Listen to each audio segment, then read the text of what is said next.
चलिए आज हम लोग केसीसी ना एक्सरसाइज 13.2 का क्वेश्चन नंबर 5 तक हो गया था। 6 और 7 हम लोग आज करेंगे। ठीक है, तो चलते हैं हम लोग सॉल्यूशन पे। चलिए पहला क्वेश्चन नंबर देखते हैं, क्वेश्चन नंबर 6, क्वेश्चन 6। ठीक है, क्या कहता है उसका सॉल्यूशन करेंगे। तो कह रहा है 77 डेसीमीटर ऊंचाई का एक टेंट है। ठीक है, और ये टेंट लंबवृत्तीय बेलन के आकार का है। क्लियर है। चलिए तो कह रहा है एक टेंट है जो लंबवृत्तीय बेलन के आकार का है। ये देखिए हमारा एक टेंट हुआ, ये कैसा है, एक लंबवृत्तीय बेलन के आकार का। तो हमने बेलन का फिगर बना दिया। देखिए ये बेलन हो गया, ये देखिए बेलन। ठीक है, ये बेलन। चलिए कितना कह रहा है, 77 मीटर पूरा टेंट है। ठीक है, इतना है, जिसका व्यास 36 मीटर है। इस टेंट का जो डायमीटर है, बेलनाकार भाग का जो व्यास दे रखा है, कितना दिया है, 36 मीटर दिया है। ठीक है, 36 मीटर इसका डायमीटर दी दिया है। क्लियर है। चलिए थोड़ा इसको बढ़िया से बनाया जाए। ये देखिए तो डायमीटर 36 मीटर हो गया। अब आगे चलते हैं। कह रहा है जिसका व्यास 36 मीटर और ऊंचाई 44 डेसीमीटर है। ठीक है, हाँ इसकी ऊंचाई कितना है, 44 डेसीमीटर डीएम है। ठीक है, चलिए आगे बात को समझते हैं। इस पर एक लंबवृत्तीय शंकु अध्यारोपित है। तो ये जो टेंट है, इस टेंट के ऊपरी भाग में एक लंबवृत्तीय शंकु है। ठीक है ना। लंबवृत्तीय कहने का मतलब इसका जो अक्ष है वो इसके आधार पे लंब है 90 डिग्री पे, मतलब ये 90 डिग्री होगा। ठीक है, चलिए ये अब देखिए पूरे टेंट की ऊंचाई कितना दे रखा था, 77 डेसीमीटर। पूरा टेंट की ऊंचाई दे रखा है, देखिए यहां से यहां तक दिया है। मान लेते हैं इसको कैपिटल एच की वैल्यू दे रखा है 77 डेसीमीटर। इसको स्मॉल h1 नाम दे देते हैं। ठीक है, सिलेंड्रिकल वाले भाग का जो हमारा बेलनाकार भाग है उसकी ऊंचाई 44 डेसीमीटर। क्लियर है। चलिए तो कह रहा है ना कि 3.5 रुपया प्रति मीटर स्क्वायर की दर से टेंट में प्रयुक्त कैनवास का खर्च निकालिए। तो कह रहा है कि इसमें कितना कैनवास लगेगा, उस कैनवास में कितना खर्च होगा, उसका प्रति मीटर स्क्वायर का दर दे रखा है, 3.5 रुपया लग रहा है 1 मीटर स्क्वायर पे। तो पूरे कैनवास पे कितना खर्च लगेगा। ठीक है, तो क्या करेंगे, सबसे पहले इस पूरे टेंट का पृष्ठीय क्षेत्रफल निकालेंगे और जो पृष्ठीय क्षेत्रफल आएगा मीटर स्क्वायर में उसको 3.5 रुपए से गुना कर देंगे, टोटल खर्च आ जाएगा। क्लियर है। 1 मीटर स्क्वायर के 3.5 रुपए, तो जितना आएगा मीटर स्क्वायर इसका क्षेत्रफल उसका कितना हो जाएगा, 3.5 से गुना कर देंगे। बस क्लियर है। चलते हैं अब इसका कैलकुलेशन पे। ठीक है, तो पहले जो जो डाटा दिया है उसको हम लिख लेंगे। क्लियर है। चलिए तो डाटा जो जो दिया है लिखते हैं। चूंकि टेंट की पूरी ऊंचाई कैपिटल एच दे दिए। पूरी ऊंचाई 77 डेसीमीटर दे रखा है, डेसीमीटर।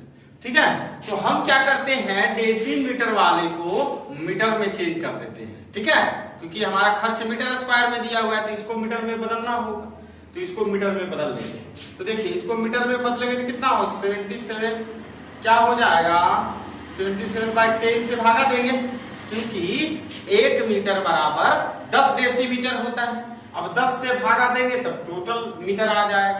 क्लियर है। तो 10 से हमने डिवाइड कर दिया तो 7.7 मीटर। क्लियर है। चलिए अब आगे देखते हैं डायमेंशन। क्योंकि टेंट के बेलनाकार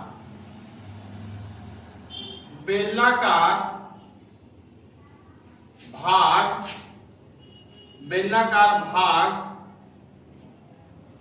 का व्यास दे रखा है। बेलनाकार भाग का व्यास कैपिटल स्मॉल डी कितना, 36 मीटर। अब व्यास 36 मीटर हो गया तो त्रिज्या कितना हो जाएगा, जस्ट इसका।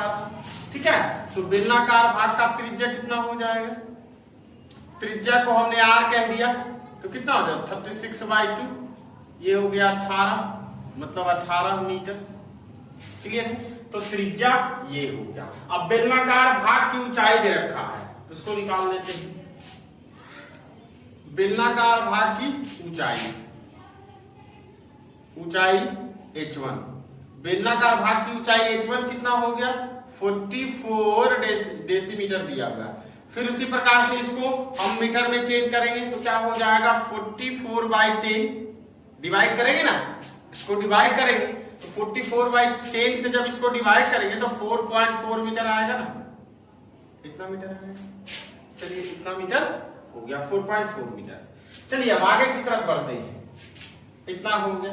अब इसके ऊंचाई और त्रिज्या की बात करें तो लिखेंगे टेंट के शंक्वाकार भाग, टेंट के शंक्वाकार भाग की त्रिज्या, इसकी त्रिज्या कितना हो जाएगा, अरे भाई जो त्रिज्या इसका होगा वही त्रिज्या इसका होगा, क्लियर है। इसका त्रिज्या कितना आया था 18 मीटर, उसी प्रकार से इसका त्रिज्या भी हो जाएगा 18 मीटर, क्लियर है। चलिए इसका भी त्रिज्या 18 मीटर हो जाएगा। चलिए तो क्या करते हैं, इसकी त्रिज्या दे रखा है, टेंट के शंक्वाकार भाग की त्रिज्या कितना हो जाएगा 18 मीटर, इसको भी आप से डिनोट कर देंगे, क्लियर है। ये हो गया त्रिज्या। आगे इसकी ऊंचाई के बारे में बात करें तो शंक्वाकार भाग की ऊंचाई, जिसको हम h2 से नाम देते हैं, ठीक है h2, क्लियर है। अब देखिए h2 नाम दे दिए तो h2 कितना हो जाएगा भाई, पूरे में से इसको घटा देंगे, यहां से यहां तक में से इसको घटा देंगे तब यही ना बचेगा, बस वही करते हैं। पूरा था 7.7, यहां से यहां तक माइनस, यहां से यहां तक घटा देते हैं कितना 4.4 मीटर में कर रहे हैं, डेसीमीटर में।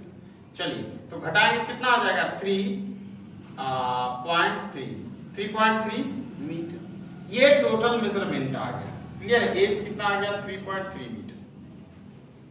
अब देखिए अब पूरा का हमको पृष्ठ क्षेत्रफल निकालना है, तो इसका पृष्ठ क्षेत्रफल निकाल लेंगे, लेकिन इसका पृष्ठ क्षेत्रफल जैसे कि बेलनाकार भाग का तो आराम से निकल जाएगा, लेकिन इसका पृष्ठ क्षेत्रफल निकालने के लिए एल चाहिए, ये कोनिकल लेंथ हमको चाहिए जिसको त्रियक लंबाई कहते हैं, ठीक है। इस एल की वैल्यू हमको चाहिए, ठीक है। तो एल की वैल्यू क्या हो जाएगा, एल की वैल्यू समकोण त्रिभुज से क्या हो जाएगा, रूट अंडर लंब का स्क्वायर h2 का स्क्वायर प्लस आधार का स्क्वायर r का स्क्वायर, वैल्यू पुट कर देंगे, ठीक है, वो हो गया। तो ये वाला कैलकुलेशन आप लोग इधर कर लीजिएगा कि शंक्वाकार भाग की त्रियक लंबाई एल बराबर root under h square plus r square, clear है। चलिए अब हम लोग कैलकुलेशन पे चलेंगे, तो इसको वीडियो पॉज करके लिखिएगा, ठीक है। चलिए इतना हो गया, इसके मिटा देते हैं इसको और आगे बढ़ाते क्वेश्चन को, ठीक है मिटा दें। चलिए अब इसके कैलकुलेशन, मेन कैलकुलेशन पे सारा डायमेंशन हमने लिख लिया था, ठीक है। अब इसके मेन कैलकुलेशन पे चलेंगे। चलिए तो कह रहा है पहले निकालते हैं इसका पूरा पृष्ठ क्षेत्रफल, ठीक है। तो लिखेंगे टेंट का पृष्ठ क्षेत्रफल। अब टेंट का पृष्ठ क्षेत्रफल की बात कर रहा है तो क्या करेंगे, इसका बेलनाकार भाग का पृष्ठ क्षेत्रफल और शंक्वाकार भाग का पृष्ठ क्षेत्रफल दोनों भाग का जोड़ देंगे, ये पहला भाग हो जाएगा, ये दूसरा भाग हो जाएगा, दोनों भाग को जब ऐड कर देंगे क्षेत्रफल को तो आ जाएगा, तो वही करते हैं, लिखेंगे। अब बेलनाकार भाग का पृष्ठ क्षेत्रफल कितना होगा, बेलनाकार भाग का क्या होता है 2πr इंटू h, इसके ऊंचाई h1 है तो h1 नाम दे दिए, प्लस अब इसका पृष्ठ क्षेत्रफल निकालना है तो πrl, चलिए इसका करते हैं πrl, क्लियर है, l हो गया। चलिए अब सबका कुछ नहीं करना, वैल्यू रखना है 2। अच्छा देखिए यहां से कॉमन क्या हो रहा है, पाई और r कॉमन हो रहा है ना, तो पाई r बाहर कर लेंगे, 2 हो गया और h1 बच गया, h1 प्लस अब यहाँ पाई r निकल गया तो l ही बचा है केवल, चलिए ये पाई r हो गया और 2h1 प्लस l का रूट अंडर h2 का स्क्वायर प्लस r स्क्वायर, बस l की वैल्यू यहां रख देते हैं, रूट अंडर h का h2 का स्क्वायर प्लस r स्क्वायर। देखिए अभी सबका मान जो होता है नंबर में नहीं रखेंगे, लास्ट में कैलकुलेशन करेंगे। हाँ, क्षेत्रफीति वॉल्यूम एरिया का जो प्रॉब्लम जितना भी आएगा, सारे का प्रॉब्लम जब तक पॉसिबल हो सके तब तक एकदम वेरिएबल में ले जाइए नीचे, और जो भी नंबर वाला वैल्यू हो उसको सबसे नीचे रखिए ताकि कैलकुलेशन इजी हो, नहीं तो कैलकुलेशन थोड़ा सा टफ होता है। ठीक है, इतना हो गया। तो कह रहा है टोटल खर्च इतना पृष्ठ क्षेत्रफल हमारा आ गया टेंट का, तो इसलिए कुल खर्च कितना हो जाएगा? कुल खर्च 1 मीटर, इतना मीटर स्क्वायर टोटल आएगा। ठीक है, तो 1 मीटर स्क्वायर पे 3.5 रुपया, तो इतना मीटर स्क्वायर 3.5 से गुना कर देंगे। बस क्या करना है, 3.5 मीटर से 3.5 रुपए से गुना कर देना है 3.5। ये हो गया पाई आर, गुना हो गया गुना pi r into 2h1 plus root under h2 का स्क्वायर प्लस r का स्क्वायर। क्लियर है? कितना? चलिए अब कैलकुलेशन करते हैं। 3, अच्छा दशमलव हटा दें तो 350 बटा 100 हो जाएगा। क्लियर है? गुना पाई की वैल्यू 22/7, r की वैल्यू कितना 18। चलिए 2, h1 की वैल्यू कितना है 44 डेसीमीटर है ना, तो मीटर में हम लोग रखेंगे, जो हम लोग लिखे थे वहां बदले थे, तो कितना था 4.4 प्लस रूट अंडर। h2 की वैल्यू कितना है 3.3, तो क्या करेंगे 3.3 का स्क्वायर प्लस r स्क्वायर कितना 8 का स्क्वायर करते हैं। क्लियर है? चलिए धीरे धीरे सॉल्यूशन करते हैं। 35/10 इंटू 22/7 इंटू 18। चलिए अब इसको 44 गुना 88 होता है तो 8.8 हो जाएगा प्लस रूट अंडर। देखिए आप इसका जब सॉल्यूशन करेंगे, ठीक है ना, इसको आप सॉल्यूशन कर सकते हैं, कर दें थोड़ा, चलिए कर देते हैं रूट अंडर। चलिए अच्छा 33 को हम क्या कर सकते हैं, 3.3 को 33 आप बटा 10 का स्क्वायर कर सकते हैं, बिल्कुल कर सकते हैं, प्लस अब 18 का स्क्वायर कितना होता है 324। चलिए कर दिए, इतना इजी हो गया। चलिए आगे हम लोग चलते हैं, ऊपर मिटाए क्या, चलिए मिटाते हैं, उसके बाद कैलकुलेशन हम लोग देखते हैं। मिटा रहे हैं ऊपर का टर्म, ठीक है, आप लोग लिखिएगा। चलिए आगे का टर्म हम लोग करते हैं बराबर। ये देखिए 35/10 इंटू 22/7 इंटू 18 इंटू 8.8 प्लस, अब देखिए रूट अंडर, अब 33 का स्क्वायर हो गया तो 33 को 33 से मल्टीप्लाई कीजिए, 99, ये भी 99 हो जाएगा ना, 9 18 का हाथ मेरा 1 9 10 10 10 8 9 बाई, ये कितना हो जाएगा 10 का 100 हो जाएगा ना, प्लस 324 हो गया इसका। ठीक है, चलिए ये हो जाएगा 35। यहां से देखिए कट कर सकते हैं, 7 × 5 = 35, 5 × 10, 2 से 11 बनते, 11 गुना 18 बच गया टोटल। ठीक है, 11 गुना, ये वाला भी डाल देते हैं थोड़ा कैलकुलेशन। हाँ 11 गुना 18, अब इसको मल्टीप्लाई करते हैं 8.8 प्लस रूट अंडर, अब 100 नीचे हम लोग ले सकते हैं एलसीएम, अब ऊपर करते हैं 10 89, 100 से 100 मर गया, 1089 प्लस, अब ये 100 नीचे कुछ नहीं है तो ये 100 इसके साथ मल्टीप्लाई होगा 324 डबल सम करेंगे इतना। चलिए इसको कोष्ट में फिर 11 इंटू 18 इंटू, चलिए 8.8 प्लस रूट अंडर कीजिए, अब दोनों को ऐड कीजिए तो हो जाएगा 909 808 और 044 और 213 और ये 3/100। ठीक है, नहीं होगा ना भाई, 9 8, ठीक है 0 4 और ये 2 1 3 2 2 4 2 2 4, ठीक इतना हो गया। चलिए नीचे के टर्म को हम मिटा रहे हैं, मिटा दें, चलिए मिटा। फिर देखिए कैलकुलेशन, बस कैलकुलेशन है, कुछ है नहीं। 11 × 18 इंटू 8.8 प्लस, अब इसको करेंगे तो देखिए ये 183 का वर्गमूल आएगा, 183 का। ठीक है, 183 का वर्गमूल इतना होगा, हाँ, और 100 का वर्गमूल 10। ठीक है, चलिए तो 11 गुना 18 गुना अब 8.8 प्लस, अब इसको करेंगे दशमलव में तो 18.3 होगा ना।